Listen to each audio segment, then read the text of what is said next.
នៅក្នុងប្រទេសកម្ពុជាធម្មពលស្អាតកំពុងផ្លាស់ប្ដូរជីវិតប្រចាំថ្ងៃគ្រួសារកំពុងទទួលបានដំណោះស្រាយចម្អិនអាហារស្អាតដែលនឹងមានសុវត្ថិភាពជាងមុនដោយធ្វើឲ្យសុខភាពប្រសើរឡើងនិងកាត់បន្ថយផលប៉ះពាល់បរិស្ថានគំនិតប្រួយផ្ដើមនៃកម្មវិធីបង្វឹកសហគ្រាសផ្នែកធម្មពលគ្រប់គ្រងដល់សហគ្រាសធុនតូចនិងមធ្យមផ្នែកធម្មពលកកើតឡើងវិញក្នុងការពង្រីកអាជីវកម្មរបស់ពួកគេដើម្បីផ្ដល់ដំណោះស្រាយធម្មពលស្អាតដល់សហគមន៍លោកហ៊ីមប៊ុនលៀងគឺជាសហគ្រិនម្នាក់ក្នុងចំណោមសហគ្រិនទាំងនេះ ឲ្យលោកស្ដាប់លោកទំអូនតាំងពី2015ហើយព្រោះឡាយើងមានលោកប្រភេទឆ្នៃចំអិនអគិសនីនោះគេស្គាល់តែស្នាងបាយផ្ទះឆ្កាបឆ្លើសម្លមានតាំងពីពួកម៉ាស៊ីនដកបាទមានដូចជាទាំងសម្ភារៈផ្សេងស្រាប់លោកងុំអីហ្នឹងគឺយើងមាន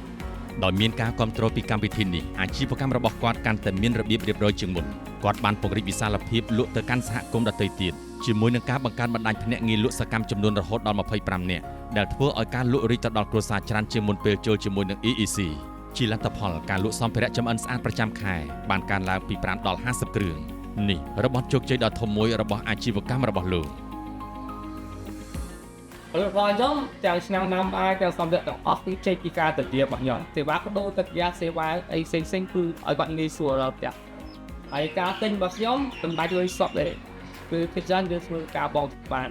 ស្របពេលដែលអាជីវកម្មរបស់គាត់ដំណើរការល្អគាត់បានបង្កើតក្រុមតូចមួយដែលមានសមាជិក3រូបដើម្បីសហការផ្នែកចំណេះដឹងបច្ចេកទេសនិងហិរញ្ញវត្ថុក្នុងការបញ្ជាទិញសម្ភារៈចម្អិនស្អាតឲ្យច្រើនជាងមុនដើម្បីបំពេញតម្រូវការដែលកំពុងកើនឡើងគាត់មានគោលបំណងបង្កើតម៉ាកផលិតផលផ្ទាល់ខ្លួននិងបន្តពង្រីកខ្លួនបន្ថែមទៀតផ្លូវដើររបស់លោកប៊ុនលៀងបង្ហាញពីរបៀបដែលសហគ្រិនភាពក្នុងស្រុកអាចរួមចំណែកអភិវឌ្ឍសហគមន៍នៅកម្ពុជាឲ្យទទួលបានបរិស្ថានកាន់តែស្អាតនិងអនាគតប្រកបដោយភាពបៃតង